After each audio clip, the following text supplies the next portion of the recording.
você precisa obter a licença ambiental de um empreendimento.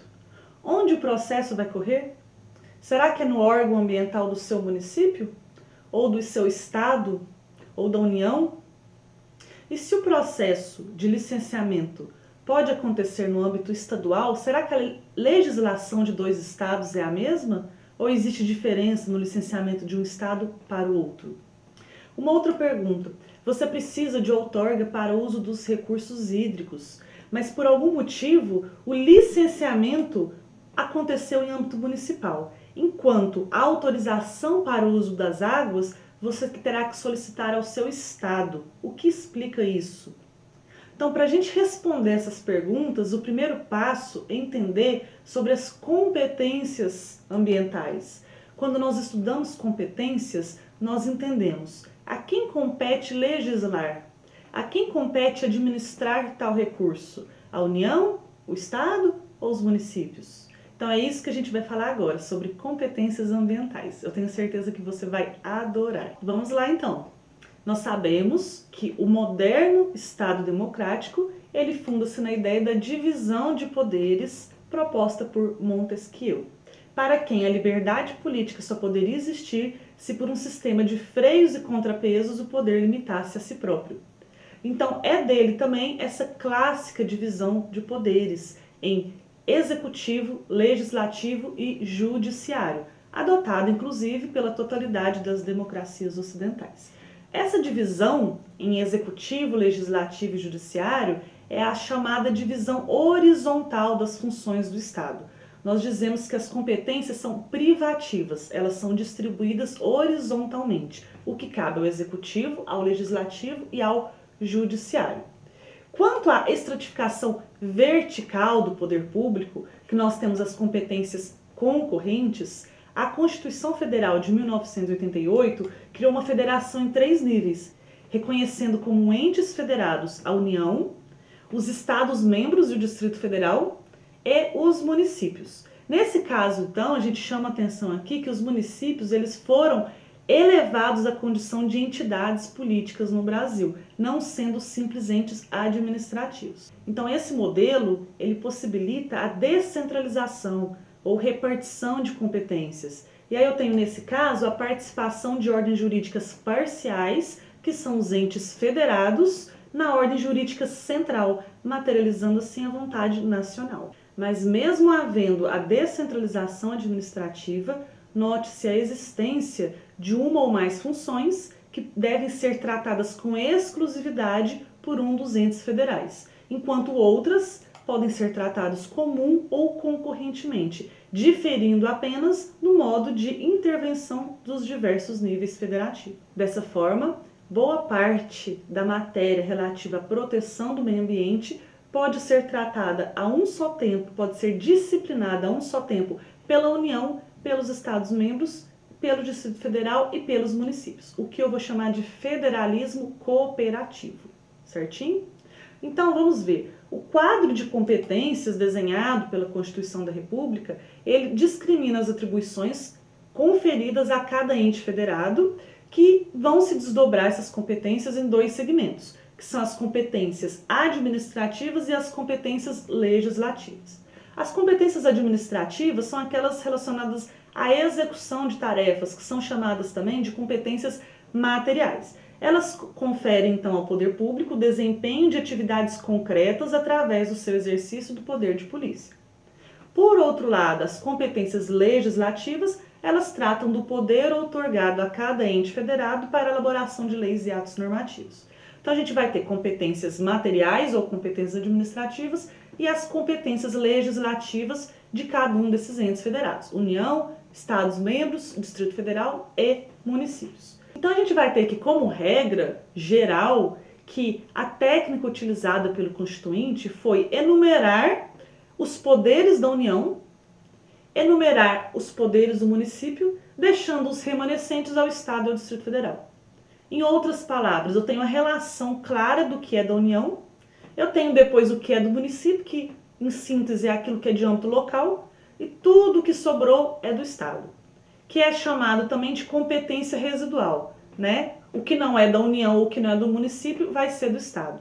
E a gente vai ver isso é muito claro também no licenciamento ambiental. Se não está elencado qual que é a competência da União para a atividade do licenciamento, o que não é responsabilidade da União, e se não é de âmbito local, se aquele município ele não tem a estrutura formada, se ele não tem um convênio com o Estado e ele não exerce o licenciamento em âmbito local, então sobrou para o Estado. Né? Então a gente vai ver que grande parte dos nossos licenciamentos acontece em âmbito estadual. E respondendo já a pergunta, vou dar um spoiler, é diferente sim de um estado para o outro. Né? Eles têm essa autonomia, mas a gente vai falar disso mais para frente. Então olha como que ficou aqui. Quando eu falo que a técnica utilizada consistiu na enumeração, né, dos poderes da União dos Municípios, onde que isso está claro para mim? Na Constituição. Eu tenho alguns artigos que tratam dessas competências. Eu enumerei aqui para vocês. Então vamos lá, artigos 21 e 22. Do que eles tratam? Eles tratam de competências exclusivas da União. Lembra que eu falei que tem a competência material e a competência legislativa? A diferença entre eles é essa. O artigo 21 fala de competência material exclusiva da União, enquanto o artigo 22 fala de competência legislativa exclusiva da União, tá? E aqueles poderes definidos indicativamente para o município? O município pode isso. Está no artigo 30. Antes disso, no artigo 25, eu tenho os poderes remanescentes para o Estado. No parágrafo 1º fala assim, se não for proibido pela Constituição, o Estado pode fazer. O que isso significa? Se não é União nem município, então é Estado, que é a competência residual, mais uma vez falando. E ainda no artigo 23 e 24, eu tenho aqui áreas comuns em que se prevêem atuações paralelas dos entes federativos. Competência comum material no artigo 23 e competência comum legislativa no artigo 24. Então vamos lá, né? Exemplificando, trouxe aqui para vocês esses incisos, né? No artigo 21, compete à União. Então, se compete à União, é competência exclusiva da União. Trouxe aqui os incisos 9, 12, 15, 19, 20, 23 e 25, certo? Para a gente falar de competência material. Apenas como exemplo aqui o inciso 19. Instituir Sistema Nacional de Gerenciamento de Recursos Hídricos e definir critérios de outorga de direitos de seu uso. E assim por diante, né? Então todas essas atividades da área ambiental que estão relacionadas à proteção do meio. Então pode dar uma pausa no vídeo e ler todos os incisos ou busca a Constituição, vai escrevendo, né? Vai marcando o texto naqueles que são da área ambiental. Esse é o artigo 21. Dando sequência, então, no artigo 25, que é aquele dos estados. Lembrando que a gente está falando agora só de competências materiais, depois a gente vai para a legislativa, tá? Então, no artigo 25, os estados organizam-se e regem-se pelas constituições e leis que adotarem, observados os princípios dessa Constituição. Ou seja, está dando essa autonomia para os estados. A gente vai ver que a legislação, o licenciamento estadual de Minas Gerais é diferente do licenciamento estadual do estado de São Paulo, né? Mas observando os princípios dessa Constituição. E aí no parágrafo 1º é quando fala, são reservadas aos estados as competências que não lhes sejam vedadas pela Constituição. Então é competência residual. No artigo 30 eu tenho que compete aos municípios. Copiei aqui o inciso 1, 2, 8 e 9. Ele é muito importante, legislar sobre assuntos de interesse local. Apesar da gente estar falando das competências materiais, vamos deixar isso aí de molho aqui por enquanto, que a gente vai voltar nele. Legislar sobre assuntos de interesse local. O que mais que compete aos municípios? Suplementar a legislação federal e a estadual no que couber. De novo, legislação. Então, suplementar a legislação federal e estadual no que couber. Vamos deixar isso aqui ainda. E agora o 8º e o 9º, promover no que couber adequado ordenamento territorial mediante planejamento e controle do uso, do parcelamento e da ocupação do solo urbano. Então o município, ele tem essa competência. Também tem a competência de promover a proteção do patrimônio histórico-cultural local, observada a legislação e a ação fiscalizadora, federal e estadual, certo? Então essa é a competência dos municípios. Vejam que é bem de âmbito local. Já agora no artigo 23, quando ele traz a competência comum de todos os entes federativos.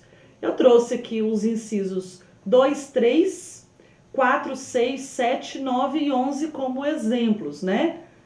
O inciso 7, preservar florestas, fauna e flora. Então eu tenho aqui uma relação de competências comuns. Só que isso pode parecer um pouco, né, isso gera uma insegurança jurídica, e é competência comum. Mas me dá mais detalhes sobre isso, né? E aí esses detalhes eles vão ser dados futuramente, como traz aqui no parágrafo único, que leis complementares, esse parágrafo único ele é muito importante, que leis complementares fixarão as normas para a cooperação entre a União e os Estados, o Distrito Federal e os municípios, tendo em vista o equilíbrio do desenvolvimento e do bem-estar em âmbito nacional. Então, quando ele fala dessa competência comum, eu ainda não tenho normas me falando até que ponto que cada um pode ir e como que vai ser essa cooperação entre os entes federativos. Então, essas leis complementares fixaram normas. Quando que veio essa lei complementar para fixar essas normas, da forma como está trazendo aqui o artigo 23 da Constituição? Depois de um longo período de gestação, veio então somente em 2011 a Lei Complementar 140. Busca e Lei Complementar 140 de 2011, que vai fixar normas nos termos dos incisos 3, 6 e 7 do caput e do parágrafo único do artigo 23 da Constituição. Então, quando está fazendo referência ao artigo 23 da Constituição, é por isso, tá vendo? É o parágrafo único desse artigo 23.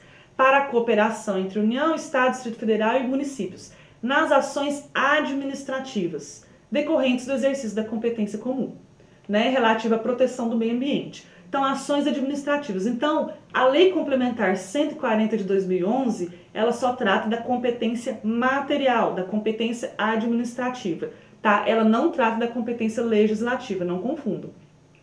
Então, a gente ainda vai falar dela agora para frente. Primeiro, a gente só vai falar rapidamente dos artigos da Constituição que traz essa competência legislativa. Só destacar aqui antes, né? Oi pessoal, vamos retomar nossos estudos. Eu gravei um vídeo sobre competências ambientais. Não sabemos porque o final do vídeo ele não ficou gravado, então a minha fala foi interrompida na metade. E eu tô aqui agora dando continuidade ao nosso estudo sobre as competências. Então nós falamos já um pouquinho sobre os artigos que tratam das competências materiais. E eu falei para vocês da Lei Complementar 140, que vem regulamentar o parágrafo único do artigo 23 da Constituição Federal. Antes da gente entrar nesse assunto, antes da gente entrar nessa legislação, na Lei Complementar 140 e falar das competências para o licenciamento, vamos só falar rapidamente sobre as competências legislativas. Elas vão estar aí no artigo 22 e no artigo 24 da Constituição Federal.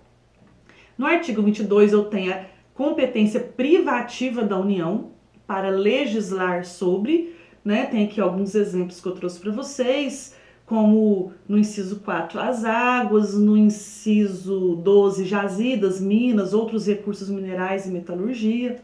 E no artigo 24, eu já tenho competência concorrente. Compete à União, aos Estados e ao Distrito Federal legislar concorrentemente sobre, e eu tenho aí alguns incisos que eu trouxe que são os mais relacionados à área ambiental. E aí a gente pode observar que não é explícita a competência legislativa do município, o que tem levado muitos a crerem que ele não tem competência normativa na matéria. Mas seria um absurdo pensar que ele não pode legislar sobre urbanismo, por exemplo. Olha no artigo 24, inciso 1, direito tributário, financeiro, penitenciário, econômico e urbanístico. Como que o município não pode legislar sobre urbanismo, se lá no artigo 30, inciso 1, eu vejo que ele tem a competência para legislar sobre assuntos de interesse local.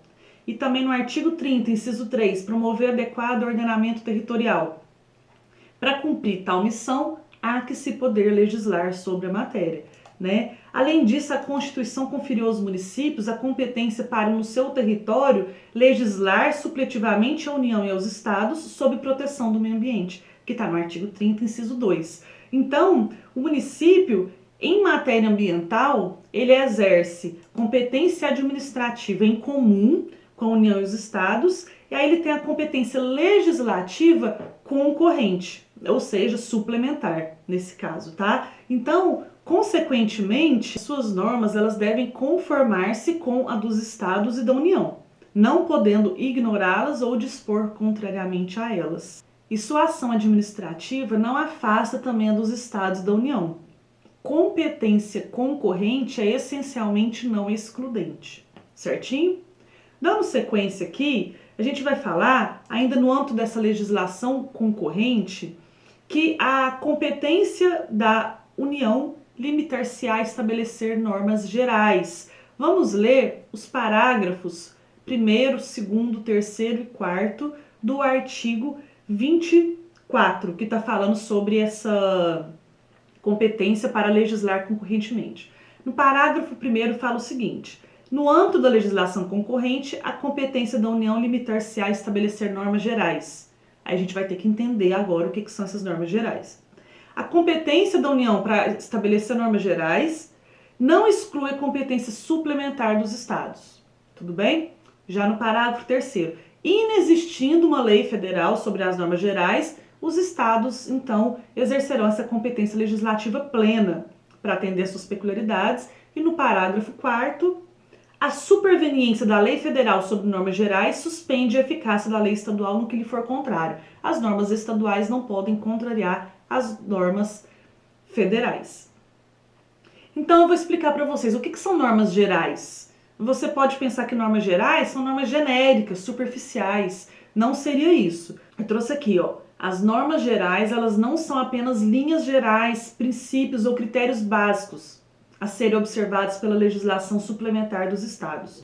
Normas gerais, na verdade, elas contrapõem-se a normas particulares. É isso que essas normas gerais querem dizer. Não é que elas são superficiais, é que elas não são particulares, específicas. Então, nessas matérias, a União ela vai poder legislar com maior ou menor amplitude, conforme ela queira impor a todo o país uma legislação mais ou menos uniforme. O que ela não vai poder é legislar sobre assunto das esferas particulares dos estados, certo? De interesses ou peculiaridades específicas de cada estado. Por isso eu coloquei. Normas gerais são normas uniformes, isonômicas, aplicáveis a todos os cidadãos e a todos os estados. Ou seja, impondo ao país uma legislação mais ou menos uniforme, mas não chegando a critérios específicos das peculiaridades regionais. Isso são as normas gerais. E o que a gente pode dizer, então, dessa leitura dos parágrafos 2º, 3º e 4º? Que nessa legislação concorrente vai ocorrer prevalência da União no que concerne a regulação de aspectos de interesse nacional, com estabelecimento de normas gerais endereçadas a todo o território nacional, as quais não podem ser contrariadas pelas normas estaduais ou municipais. Dessa forma, então, a União ela vai legislar, ela vai atuar em face de questões de interesse em face de questões de interesse nacional, enquanto os estados o farão em questões de interesse regional e os municípios apenas diante de temas de interesse estritamente local. As normas estaduais ou distritais municipais, elas não podem contrariar em nada as normas federais. E elas devem ser sempre mais restritivas, sempre mais protetivas. Se eu tenho um código florestal, por exemplo, é uma lei federal, eu posso ter o Código Florestal Mineiro, uma lei estadual específica para o estado de Minas Gerais. Pode ser exatamente igual ou mais restritivo, mais protetivo. Nunca pode abrandar as questões que dizem respeito à proteção do meio, certo? Então, nunca um abrandamento, sempre regras mais protetivas. Mas, olha só, da mesma forma que a gente viu aquela questão do município, que apesar de não estar explícita a sua competência para legislar sobre o assunto, se a gente faz um estudo da Constituição Federal, a gente entende que ele pode sim legislar. Vamos falar um pouco sobre as águas. Olha que interessante. A competência para legislar sobre esse assunto é excepcionalmente da União, conforme a gente viu aqui no artigo 22. Mas no artigo 26, inciso 1, ele agracia os estados com a propriedade das águas. E aí no artigo 23, se a gente for olhar lá no inciso 6 e 11, ele está prevendo uma competência comum da União, estados e municípios para proteger o meio ambiente e fiscalizar a exploração dos recursos hídricos em seu território.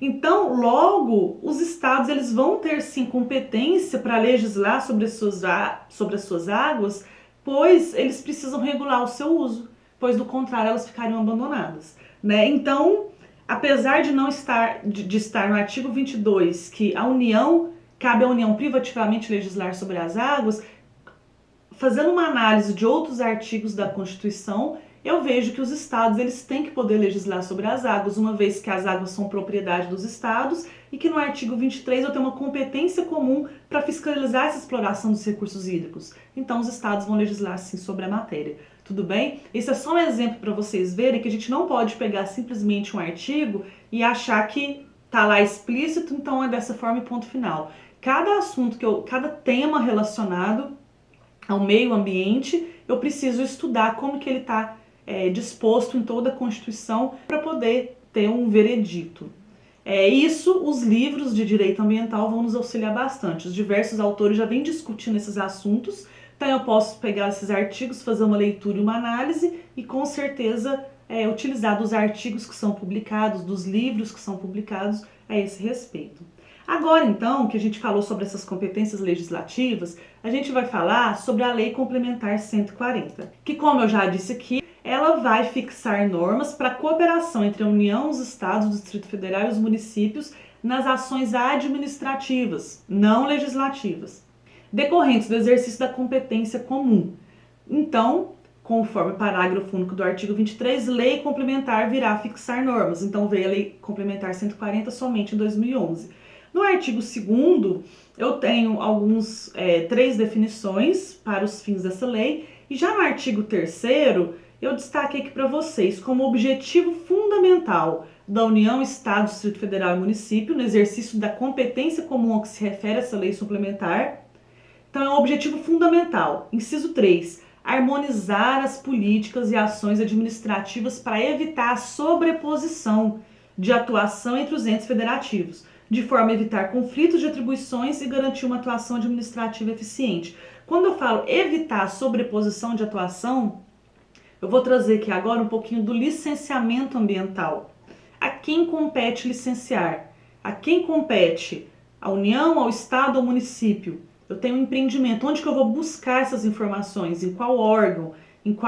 Em que âmbito eu busco isso? E então eu vou destacar essa lei, ela é muito importante, mas para a gente já dar uma introdução no licenciamento, eu vou destacar especialmente os artigos 7º, 8º e 9º. No artigo 7º eu tenho quais são as ações administrativas da União. No artigo 8º, quais são as ações administrativas dos estados. E no artigo 9º, quais são as ações administrativas dos municípios. E aí no artigo 7º, ações administrativas da União, eu tenho uma relação de incisos me falando dessas ações e eu vou destacar para vocês o 14, que fala o seguinte: promover o licenciamento ambiental de empreendimentos e atividades. Então, dentre todos os incisos que me falam das ações administrativas da União, o inciso 14 é sobre licenciamento. Então, eu tenho aqui uma relação de situações de empreendimentos que são de competência da União. E eu vou ler para vocês. São desenvolvidos conjuntamente no Brasil ou em país limítrofe. Então, se está numa divisa entre o Brasil e outro país. Localizados ou desenvolvidos no mar territorial, plataforma continental ou zona econômica exclusiva. Certo? Então, eu tenho que saber onde se localiza cada uma dessas regiões. Localizados ou desenvolvidos em terras indígenas. É a União, independente do estado em que estejam essas terras indígenas. Localizados ou desenvolvidos em unidade de conservação instituídas pela União, exceto em APAs. A gente já vai voltar nesse exceto em APAs. Por que exceto em APAs? Tá? Mas se as unidades de conservação elas foram instituídas pela União, então elas são licenciadas pela União. Localizados ou desenvolvidos em 2 estados. Eu vou dar um exemplo. Uma usina hidrelétrica localizada na divisa dos estados de São Paulo e Minas Gerais. Quem faz o licenciamento, quem cuida disso? O órgão ambiental do estado de Minas Gerais ou do estado de São Paulo? Nesse caso, é o órgão federal, tá? E não o órgão estadual. E de caráter militar, excetuando-se do licenciamento nos termos de ato do Poder Executivo, aqueles previstos no preparo e emprego das Forças Armadas. Aí eu tenho uma lei complementar específica para isso. E os relacionados a material radioativo, tá? Que utiliza energia nuclear em qualquer uma de suas formas e aplicações. E eu tenho aqui a linha H, que atende uma tipologia estabelecida por ato do Poder Executivo a partir de proposição da Comissão Tripartite Nacional, tá? E eu tenho um regulamento para isso. Então, se não for essa situação, cabe ao Estado e município. E a gente vai ver agora, se a gente pular lá para o município, que são estritamente as de caráter local. Então, como a gente já falou, o Estado tem competência residual, vai sobrar tudo para o Estado. Então, o Estado ele vai ter essa competência para isso. Vamos pular o artigo 8º e vamos lá para o artigo 9º. São ações administrativas dos municípios. Eu tenho uma relação de ações administrativas e o licenciamento especificamente ele está no inciso 14. Observadas as atribuições dos demais entes federativos, promover o licenciamento ambiental de atividades ou empreendimentos que causem ou possam causar impacto ambiental de âmbito local ou localizados em unidades de conservação instituídas pelo município. Então vejam que sempre as unidades de conservação depende de quem instituiu. Então se o município institui uma unidade de conservação, ele que faz o licenciamento, exceto em APAs. Então a gente já vai falar dessas APAs, eu já falei, né? Agora vamos voltar um artigo anterior para o artigo 8º. Ele me diz, são ações administrativas dos estados. No inciso 14, ele me mostra essa competência residual claramente. Promover o licenciamento ambiental de atividades ou empreendimentos utilizadores de recursos ambientais, efetivo ou potencialmente poluidores, ou capazes sobre qualquer forma de causar degradação ambiental, ressalvados dispostos nos artigos 7º e 9º. Quando eu falo ressalvados dispostos no 7º e 9º, eu quero dizer ressalvado aquela relação que eu tenho para a União e ressalvados de caráter local que estão designados para os municípios. Então, a competência residual, eu vejo ela claramente aí. E no inciso 15, promover o licenciamento ambiental de atividades ou empreendimentos localizados ou desenvolvidos em unidades de conservação instituídas pelo Estado, exceto em APAs. Então, unidade de conservação depende de quem instituiu. E agora eu te faço a pergunta, por que eu tenho exceto em APAs em todas essas situações? Você sabe me responder? Para o vídeo e pensa. Então, já pensou? Para isso você deveria ter lido toda a legislação, tá? Então eu só fiz um recorte aqui sobre licenciamento. Se você já leu toda a legislação, você vai lembrar que toda essa norma, né? Toda essa lei complementar. Você vai ver que lá no artigo 12 ele fala sobre o caso específico das APAs, tá? Ele fala o seguinte, para fins desse licenciamento ambiental, o critério, lá no finalzinho do caput do artigo 12, o critério do ente federativo instituidor da unidade de conservação não será aplicado às APAs. Ou seja, eu tenho 12 tipos de unidade de conservação. Uma delas são as APAs, que são as áreas de proteção ambiental. Para isso, vale a pena estudar a lei do SNUC, que é o Sistema Nacional de Unidade de Conservação, a lei 9985 de 2000, tá? Lá eu tenho esses 12 tipos, e ele está me falando nos artigos 7º, 8º e 9º, que quem instituiu a unidade de conservação que faz o licenciamento. Mas isso não vai ser aplicado às APAs, certo? Então, continuando no artigo 12, no parágrafo único, ele vai me falar. Quem que é o ente federativo, então? A definição do ente federativo responsável pelo licenciamento e autorização que se refere o caput no caso das APAs, seguirá qual critério? Aí ele vai falar do critério do que a gente acabou de comentar aqui. As alíneas A, B, E, F, H do inciso 14 do artigo 7º. O inciso 14 do artigo 7º é o licenciamento da União. No inciso 14 do artigo 8º é o licenciamento ambiental dos estados. E na linha A do inciso 14 do artigo 9º, que é o licenciamento ambiental no caso dos municípios. Então, o que quer dizer, né? Parece que falou e não falou nada. Ele quer dizer que no caso das APAs vai seguir os critérios se é uma APA que está localizada entre dois estados, é União. Se é uma APA de caráter bem local, estritamente local, é o município. Se não é o caso do município fazer o licenciamento ou da União, então vai ser o Estado. Então, toda essa lógica do licenciamento, todas as condições, elas vão se aplicar às APAs. Dos 12 tipos de unidade de conservação, o único tipo, que é a APA, vai seguir os critérios gerais que estão estabelecidos em lei. E os outros 11 vão seguir o critério de quem instituiu aquela unidade de conservação e que vai fazer o licenciamento. Tudo bem? Então daqui a gente consegue ver, a gente consegue entender porque que o licenciamento ele é mesmo de âmbito estadual, né, em grande parte. E quando que vai ser de âmbito local então? Quando que o município ele pode fazer o licenciamento? Tem algumas condições para que o município possa licenciar. Ele tem que ter uma estrutura para que ele possa fazer o licenciamento. E aí ele vai fazer um convênio com o Estado. E qual é a legislação que ele vai seguir? Necessariamente a legislação do Estado. No estado de Minas Gerais, que eu tenho mais de 800 municípios, são pouquíssimos que fazem o licenciamento ambiental. E esses municípios eles fazem um acordo com a Secretaria do Estado do Meio Ambiente, que aqui no caso é a SEMAD, e através desse acordo de cooperação, alguns critérios são estabelecidos e o município ele sempre vai atender a legislação estadual. Tá? E ele vai ter um limite de onde ele pode atuar. Então, quando você vê um município que faz licenciamento, ele também não vai fazer licenciamento de todas as atividades. Isso vai estar nesse termo, nesse acordo, nessa parceria que na qual está sendo estabelecido o tipo de licenciamento que ele pode fazer. Então, alguns municípios fazem o licenciamento, enquanto outros que não fazem, eles têm que recorrer ao Estado.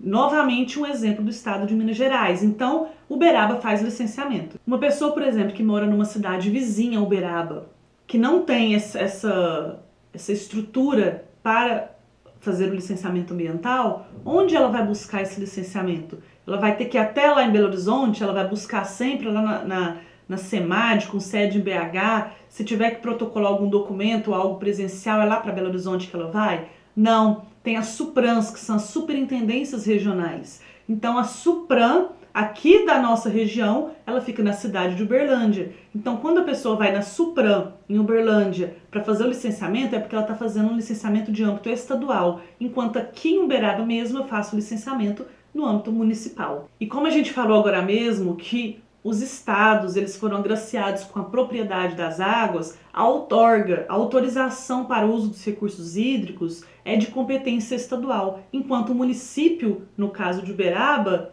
enquanto o licenciamento no caso de Uberaba, ele pode ser em âmbito municipal. Então eu faço licenciamento em âmbito municipal e uma condicionante da minha licença, se eu for fazer uso dos recursos hídricos, que não seja uma água da concessionária, se eu for explorar recursos hídricos, eu preciso ir na cidade de Uberlândia, na Superintendência Regional do Estado, para solicitar essa outorga, certo? Então o procedimento, ele caminha um estadual e o outro municipal, respondendo uma das primeiras perguntas do vídeo.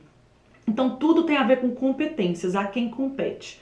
Eu dei um geral para vocês, citando por alto os artigos, trazendo uma legislação importante, mas você precisa estudar isso nos livros, precisa se debruçar sobre a lei, resolver alguns exercícios, tá?